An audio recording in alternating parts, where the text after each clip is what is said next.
नमस्कार, न्यूज 18 के digital platform पर आपका बहुत स्वागत है। मैं हूं आपके साथ अंशिका पाठक और मेरे साथ मौजूद हैं आनंद, मेरे सहयोगी। आज हम दोनों बात करने वाले हैं और चर्चा करने वाले हैं एक ऐसी मीटिंग को लेकर जिस पर दुनिया भर की निगाहें टिकी हैं। अमेरिका और ईरान की मीटिंग, एक ऐसी वार्ता जिसका मीडिएटर ओमान बना है। ओमान के विदेश मंत्री भी मौजूद हैं। लेकिन ये मीटिंग क्या है और क्यों इतना चर्चा में है, और आखिर अमेरिका और ईरान की मीटिंग से दुनिया क्यों इन दोनों की वार्ता पर नजर गड़ाए हुए है, ये भी हम बताएंगे। क्योंकि एक वक्त ऐसा भी था जब दोनों ने एक दूसरे की तरफ पीठ कर ली थी, लेकिन आज नजर से नजर मिलाते हुए नजर आ रहे हैं। आनंद, इनकी मीटिंग इतनी खास क्यों है और इनकी मीटिंग के मायने क्या है? बिल्कुल, देखिए ये जो बैठक होने वाली है न्यूक्लियर डील को लेकर के बैठक होने वाली है, और ये बैठक ओमान में शुरू हो गई है। और इस बैठक को लेकर के दुनिया भर की नज़र जो है वो इसी बैठक पर टिकी हुई है, क्योंकि ये बैठक एक दशक बाद फिर से शुरू हो रहा है। दरअसल 2015 में ये बैठक हुई थी, आखिरी बैठक हुई थी। उस समय राष्ट्रपति ट्रम्प ओबामा थे, अमेरिका के राष्ट्रपति। लेकिन ये जो बैठक हुई थी उसमें जो डील होने वाली थी वो अधूरी पर ही रह गई थी, और डील मतलब एक तरीके से नहीं हो पाई थी। तब तक सरकार आ जाती है ट्रम्प की, और ट्रम्प इसको 2018 में इसको रद्द कर देते हैं और अपने इस डील से हट जाते हैं, पीछे हट जाते हैं, और डील नहीं हो पाती है। लेकिन ट्रम्प एक नया डील प्लान तैयार करते हैं, और ये जो अब की जो दूसरी पारी है ट्रम्प की, नए डील के साथ ईरान से वार्ता करने चाह रहे थे। लेकिन ईरान इससे मुँह कर रहा था, बोल रहा था कि हम दबाव की नीति पर अमेरिका से बातचीत नहीं करेंगे। मतलब जितना अमेरिका दबाव ईरान पर बनाएगा, मैं उस दबाव में आकर के कोई भी ऐसा फैसला नहीं लूँगा जिससे ईरान की एक क्षति पहुँचे या ईरान को नुकसान हो। लेकिन अब ये बैठक तो शुरू हो गई है ओमान में, लेकिन ये बैठक में ईरान अप्रत्यक्ष रूप से शामिल हुआ है। अब आप बोलेंगे कि अप्रत्यक्ष रूप से, पहले आप समझ लीजिए कि इस बैठक में शामिल कौन कौन हुआ है। दरअसल अमेरिका के विशेष दूत हैं स्टीव विटकॉफ, ये हैं, और ईरान की तरफ से शामिल हैं ईरान के विदेश मंत्री इसमें शामिल हुए हैं। और इस बैठक में दोनों की मध्यस्थता कर रहा है ओमान। और ओमान के ये अप्रत्यक्ष रूप से कैसे हो रहा है? दरअसल ये एक टेबल पे नहीं बैठे हुए हैं, इस आदान प्रदान कर रहा है। जैसे कि कोई भी बात अगर अमेरिका की तरफ से रखी जा रही है तो वो पहले ओमान के पास, यानी कि ओमान के अधिकारियों के पास। तो वही वाली बात हो गई कि जब हमें कोई ख्वाहिश हमारे पापा तक पहुंचानी होती है तो हम पहले हमारी मम्मी से जिक्र करते हैं कि हमारे पास ये नहीं है, और फिर मम्मी पहुंचाती है हमारे पापा तक। यानी कि जो मीडिएटर का रोल है वो ओमान निभाता हुआ नजर आ रहा है। लेकिन ये वार्ता किस चीज से जुड़ी हुई है वो भी बताइए आनंद। बिल्कुल, देखिए ये वार्ता अब ओमान जो है कि मध्यस्थता कर रहा है, दोनों के बातचीत को आदान प्रदान कर रहा है। ठीक है, अब इसमें बात जो होने वाली है वो होने वाली है, ईरान अपने पक्ष रखेगा, और अमेरिका बस एक चीज चाहता है कि न्यूक्लियर पावर न बन पाए ईरान, यानी कि परमाणु बम ईरान न बना पाए, उसकी बस एक शर्त है। बाकी वो जितने भी प्रतिबंध लगे हैं ईरान पर उसको हटाने के लिए तैयार है। 2015 में भी यही हुआ था। अमेरिका से बहुत सारे प्रतिबंध हट गए थे ईरान पर, लेकिन जब ट्रम्प आते हैं तो इस डील को रद्द कर देते हैं, और डील को रद्द करने के बाद नए तरीके के प्रतिबंध लगाते चलते हैं, जिससे ईरान को बहुत सारी नुकसान हुए हैं अभी तक भर में, अगर 2015 से लेकर अब तक देखा जाए। लेकिन इसमें ईरान के फायदे भी हुए हैं। अब ईरान के फायदे कैसे हुए हैं? ईरान न्यूक्लियर पावर, मतलब न्यूक्लियर एक तरीके से शक्ति जो है उस एकदम करीब पहुंच चुका है। और ये जो बयान है ये ईरान खुद नहीं कह रहा है, ये बयान कह रहा है अंतर्राष्ट्रीय परमाणु ऊर्जा एजेंसी। अंतर्राष्ट्रीय ऊर्जा परमाणु एजेंसी का कहना है कि ईरान के पास इतने यूरेनियम जमा हो गए हैं कि वो परमाणु शक्ति बनने में थोड़े से भी लेट नहीं होगा। इसी बयान को लेकर के अमेरिका एकदम, मतलब अमेरिका में हलचल मच गई थी। और अमेरिका में कोई भी सरकार हो, चाहे वो बाइडेन की सरकार हो, चाहे फिर वो ओबामा की सरकार हो, चाहे वो ट्रम्प की सरकार हो, इन सब का रवैया ईरान के प्रति एक समान रहा है। अब इस बैठक में अगर ये बैठक सफल नहीं होती है, इस बैठक के पहले ही सुबह ऐसी खबरें आ गई थी कि अगर ये बैठक सफल नहीं होगी तो ईरान के लिए भारी भुगतान करना पड़ेगा, भारी नुकसान सहना पड़ेगा। पड़ेगा ईरान को। और ये बयान दिया था प्रेस सचिव विदेश ट्रम्प की जो प्रेस सचिव है उनका बयान था, और वो बोल रही थी कि अगर ये वार्ता सफल ईरान नहीं करता है तो लेकिन इसमें आनंद, बहुत क्या वाकई भारी हम नुकसान इसे एक होने वाला लॉस के तौर पे देखें ईरान के लिए? क्योंकि ट्रम्प काफी आक्रामक रहे हैं, उनके जो बयान है वो काफी ज्यादा मतलब डरा देने वाले ईरान के लिए रहे हैं कि अगर आप नहीं माने या अगर आपने हमारी नहीं सुनी या हमारे वार्ता को आपने जो है नजरअंदाज किया तो हम हमला भी कर सकते हैं। बिल्कुल इस तरह की जो एक रवैया रहा है डोनाल्ड ट्रम्प का, क्या वो वाकई ईरान के लिए नुकसानदायक होगा? बिल्कुल नुकसानदायक होगा। और अगर खबरें तो ऐसी है, अगर अंतर्राष्ट्रीय मीडिया की खबरों पर नज़र डालेंगे तो खबरें तो ऐसे भी छपे हैं कि अगर ये वार्ता सफल नहीं होती तो इस साल के अंत में इजराइल और अमेरिका दोनों ही ईरान के परमाणु ठिकानों पर, जो जहां पे परमाणु कार्यक्रम चल रहा है ईरान का, वहां पर हमला कर सकता है, उसको तबाह कर सकता है ईरान। और इसी कारण से एक मांग भी थी इजराइल की। इजराइल चाहता था कि लीबिया मॉडल लागू कर दिया जाए ईरान पर भी, जिससे ईरान लगातार एक तरीके से उससे नकारा है। और ईरान का भी इस पे प्रतिक्रिया है, ऐसा नहीं है कि खाली ट्रम्प ही धमकी दे रहे हैं, ईरान भी लगातार उसका पलटवार कर रहा है, उसके बयानों का जवाब दे रहा है।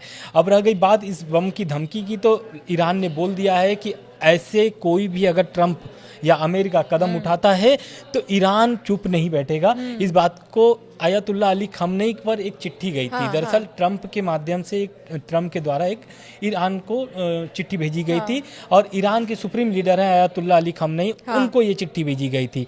इस चिट्ठी का जवाब मांगने के लिए ट्रम्प काफ़ी दिनों तक इंतजार में रहे, जवाब कोई नहीं आ रहा था। इस बयान मतलब इस चिट्ठी का जवाब लेने के लिए ट्रम्प को लगातार धमकी देना पड़ा। तब जाकर के आयतुल्लाह अली खamenei का बयान आता है, और आयतुल्लाह खamenei बोलते हैं कि ईरान की भी कुछ शर्तें हैं, उसको आपको मानना पड़ेगा। अब शर्त क्या है? शर्त वो रखते हैं कि अगर ईरान चाहता है, अमेरिका अगर चाहता है कि समझौता सफल हो, ये डील सफल हो, तो उसके लिए ईरान का भी कुछ शर्तें हैं। शर्त पहला तो ईरान का ये है कि उनके पे जितने प्रतिबंध हैं वो हटाया जाए, जिससे देश को उनके बहुत सारे क्षति पहुंच रही है। और दूसरा पॉइंट है कि ईरान चाहता है कि उसका न्यूक्लियर प्रोग्राम जो है वो चलता रहे, वो परमाणु बम नहीं बनाएगा। और वो आज से नहीं, वो बहुत पहले से कहता भी आ रहा है कि ईरान परमाणु बम नहीं बना रहा है, ईरान अपना खाली परमाणु कार्यक्रम चला रहा है। अब ये दोनों में बहुत अंतर है, ईरान का परमाणु कार्यक्रम चलाना और परमाणु बम दोनों ही बहुत अंतर मायने में रखता है। लेकिन अमेरिका को डर है उस बयान को लेकर के जो अंतर्राष्ट्रीय परमाणु ऊर्जा एजेंसी ने बयान दिया है। एक बयान तो आया था ISIS का, वो बयान दिया था कि ईरान ISIS जो है वो रैंक जारी किया था एक ईरान का परमाणु शक्ति की, कि किस देश के पास कितनी परमाणु शक्ति है, उसकी एक रैंक है जो 180 पूरी होती है। उसमें ईरान ने क्या किया है कि 151 से 157 रैंक पर पहुंच गया, यानी ईरान का जो परमाणु शक्ति है वो बढ़ गया है। और इससे कहीं ना कहीं इजराइल और अमेरिका दोनों डरे हुए हैं इस दावे से। तो कहीं ना कहीं ट्रम्प भी जानते हैं। एट द सेम टाइम हम ये भी कह सकते हैं कि ट्रम्प का कभी कभी ये रवैया जो है वो दो देशों के बीच में कोऑर्डिनेशन बनाने में कहीं ना कहीं अड़ंगा साबित होता है। यानी ट्रम्प ये नहीं चाहते कि ईरान आगे बढ़े, और अगर ईरान आगे नहीं बढ़ेगा तो ईरान से जुड़े जितने भी देश है कहीं ना कहीं उनका भी रवैया अमेरिका के प्रति वैसा ही रहेगा। बिल्कुल, अब यह सही आप कह रही हैं। इस पर प्रतिक्रिया आई है बैठक के पहले, जो विदेश मंत्री हैं अब्बास अरागची, उन्होंने बयान दिया है वार्ता से पहले। उन्होंने बोला है एक सरकारी टेलीविजन से कि अगर हम निष्पक्ष समझौता चाहते हैं, उस बैठक के पहले उन्होंने दावा ठोका है, अमेरिका से बोला भी है कि हम निष्पक्ष चाहते हैं कि ये समझौता हो जाए। वार्ता शुरू होने से पहले डोनाल्ड ट्रंप ने दोहराया है इस बात को भी, ट्रंप का भी बयान है, ट्रंप ने भी बोला है कि मकसद यही है कि ईरान परमाणु बम न बना सके, उसके पास परमाणु हथियार न हो, उसकी बस एक बयान है। और ईरान के आयतुल्लाह अली जो खamenei हैं, सुप्रीम लीडर हैं, उनका भी एक बयान है। और उनका बयान बहुत महत्व रखता है, क्योंकि राष्ट्रपति जो हैं उनके मसूद पेजेस्कियान, उनके बयान के बाद अगर मतलब आयतुल्लाह अली खमनई के बाद अगर किसी का बयान ज़्यादा मायने अगर अमेरिका का ईरान का रखता है तो वो है मसूद पेजेस्कियान। उन्होंने भी बयान दिया है। उन्होंने बोला है कि एक तो पहली बात वो देश के राष्ट्रपति हैं, तो जाहिर सी बात है वो अपने देश के प्रति बहुत ही लॉयल होंगे और अपने देश के प्रति वो देखेंगे कि उनकी देश पर क्या नुकसान होगा इस डील से और क्या फ़ायदा होगा। अब वो जानते हैं। उन्होंने उनकी एक फ़ोटो भी कल वायरल हो रही थी, जिसमें वो न्यूक्लियर प्रोग्राम जहाँ ईरान का चलता है उनकी एक फ़ोटो भी कल से वायरल हो रही है वार्ता के पहले। और ये कहीं ना कहीं ट्रंप दबाव की नीति चाहते हैं, दबाव की नीति बना भी रहे हैं ईरान पर, और ईरान चाहता है कि दबाव की नीति नहीं, आप सहयोग के से रूप से आइए, मतलब एक तरीके से भरोसा पहले ईरान से बनाइए। ट्रंप ने, जैसा कि आपने बताया कि मीटिंग के पहले उन्होंने बोला कि ये न्यूक्लियर निर्माण को लेकर वो चाहते हैं कि ईरान आगे ना बढ़े, और एट द सेम टाइम ये मीटिंग हो ही रही है इस पूरे मामले पर, परमाणु के निर्माण को लेकर ये पूरी मीटिंग हो रही है। तो आनंद, आपका क्या आकलन है, क्योंकि आप बहुत गंभीरता से इस मामले को देखते आए हैं, कि किस तरफ जाएगी ये पूरी मीटिंग, किस ओर जाएगी, क्या लग रहा है? बिल्कुल, ये मीटिंग तो पहले हम 2015 की बात करेंगे, जो ऐसा तो नहीं एक बार फिर से मीटिंग बुलाई जाएगी, एक बार में बातचीत नहीं होगी? बिल्कुल बुलाई जाएगी, क्योंकि ईरान पहले ही बोल दिया कि अप्रत्यक्ष रूप से ईरान इस बैठक में शामिल हुआ है। तो जाहिर सी बात है जब मीटिंग की जो डील होगी वो प्रत्यक्ष रूप से होती है, अप्रत्यक्ष रूप से नहीं होती, क्योंकि मध्यस्थता भले ओमान कर रहा है इस बैठक का, लेकिन ईरान कभी भी मध्यस्थता को रख करके या किसी को बीच में रख करके बात नहीं करेगा अमेरिका से, क्योंकि अमेरिका और ईरान दोनों ही जानते हैं इनकी दुश्मनी आज की नहीं है, दुश्मनी इनकी 79 से चला आ रहा है, जब से तेल का खेल चला है ईरान में। और ये भी एक समझना पड़ेगा, अमेरिका भी जानता है कि 2 वीटो पावर ईरान के समर्थन में खड़े हैं, और आज नहीं तो कल वो, अभी तो रूस ने तो पहले खुले मंच पर उसका सहयोग कर दिया ईरान का, लेकिन आने वाले समय में चीन भी कर सकता है, और चीन कर भी रहा है, पीछे से तो करता ही है।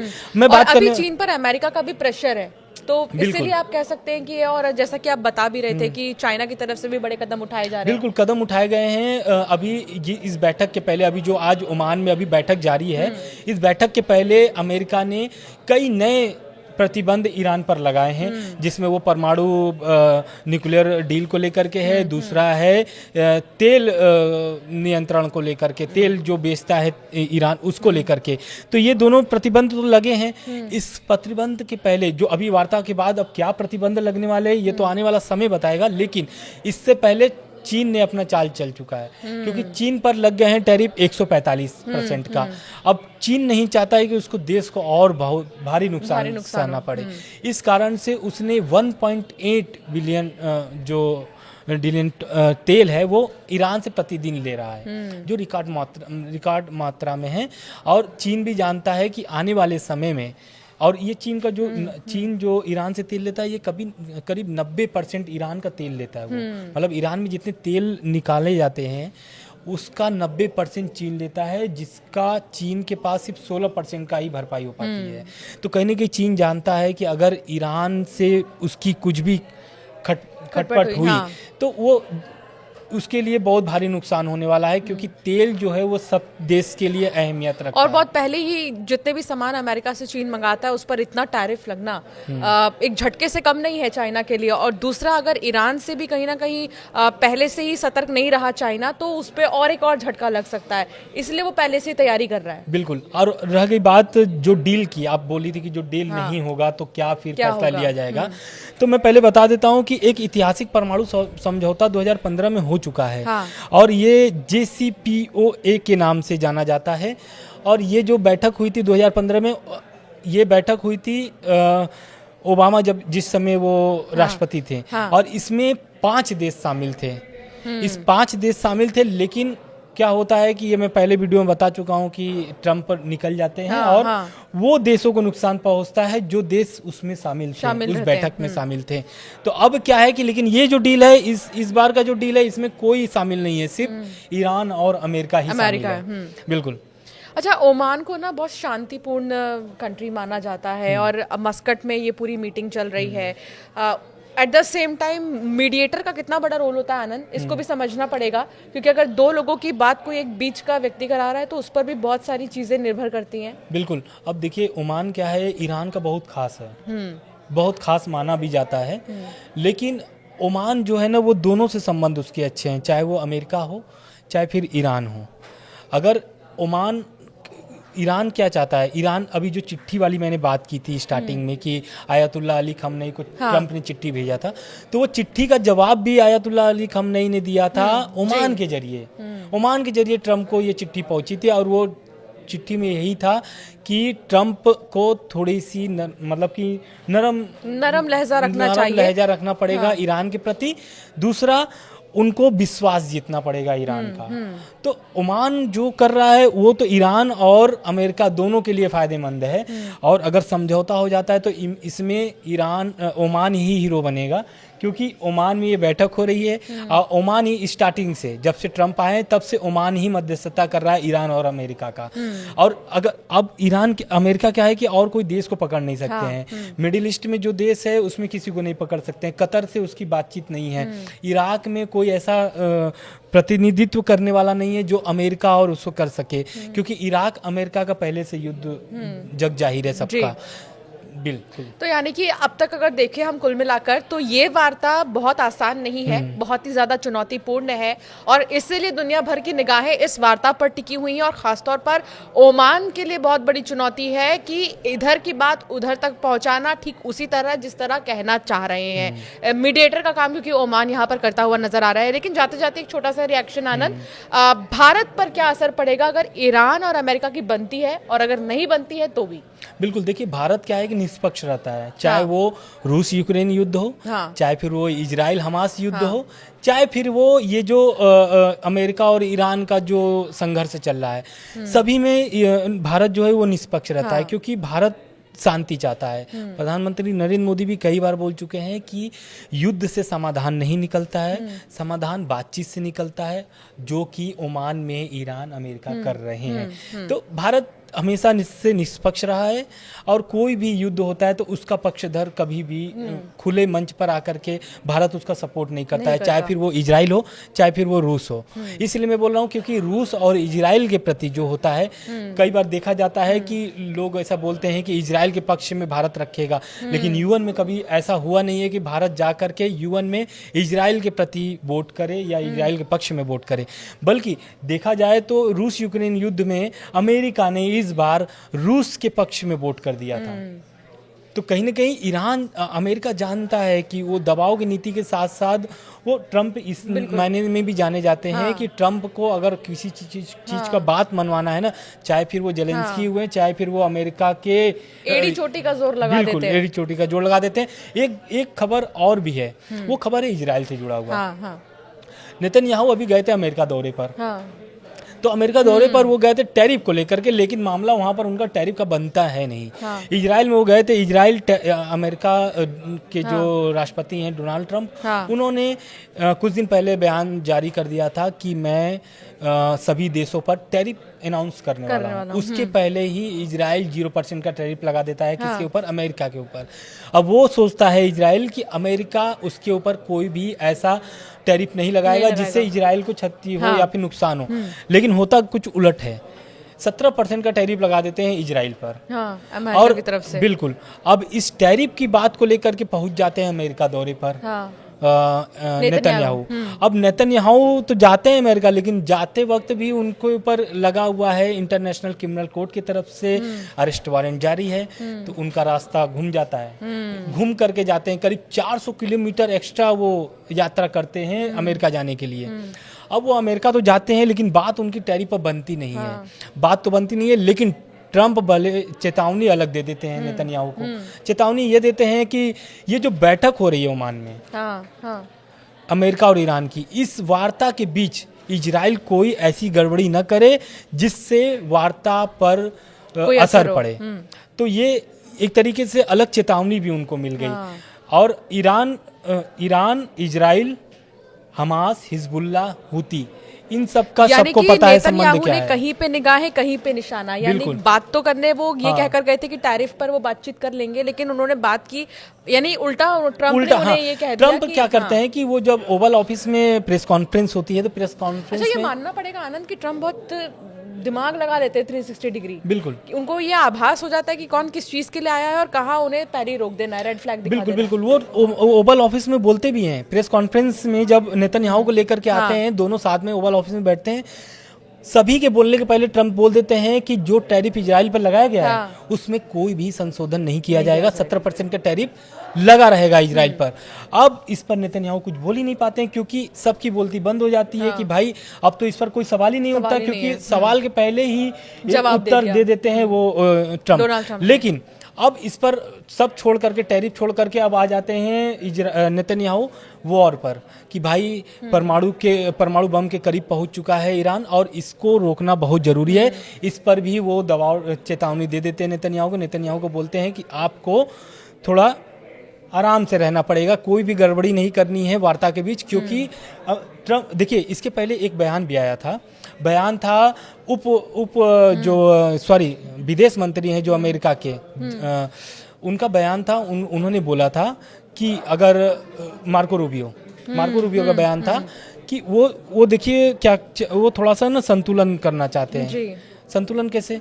ट्रम्प बोल रहे हैं कि बमबारी ईरान ऐसा कभी नहीं देखा होगा जैसा अमेरिका बमबारी करेगा अगर वार्ता सफल नहीं होता है तो। अब इस पर वो थोड़ा सा मैनेज करने के लिए जेडी वेंस का बयान आता है। जेडी वेंस बोलते हैं कि मुझे अभी मतलब ऐसा एहसास हो रहा है कि ये जो वार्ता हो रही है ओमान में, ये सफलतापूर्वक होगी, शांतिपूर्वक होगी और ये डील जो होने वाली है, ये डील कंफर्म होगी दोनों के बीच, मतलब दोनों के बीच मुझे मोहर लगता है लगने कि वाली अगर है। ईरान और अमेरिका के बीच मतलब मेरा ये मानना है कि अगर बात बन जाती है आनंद, तो कई सारे जो देश है वो राहत की सांस लेंगे, क्योंकि वो भी अभी कहीं ना कहीं बंधे हुए हैं अमेरिका की वजह से ईरान से दोस्ती में और आगे बढ़ने में, क्योंकि अमेरिका वाकई में जग जाहिर है कि बहुत शक्तिशाली देश है और बहुत सारे जो एक्सपोर्ट इम्पोर्ट के जो कार्य हैं और जो चीजें हैं वो अमेरिका से होते हैं, हर देश को जरूरत बिल्कुल। पड़ती है। और ये ईरान के लिए बहुत जरूरी भी है। अगर प्रतिबंध ईरान के ऊपर से हट जाता है अमेरिका का, तो कहीं ना कहीं ईरान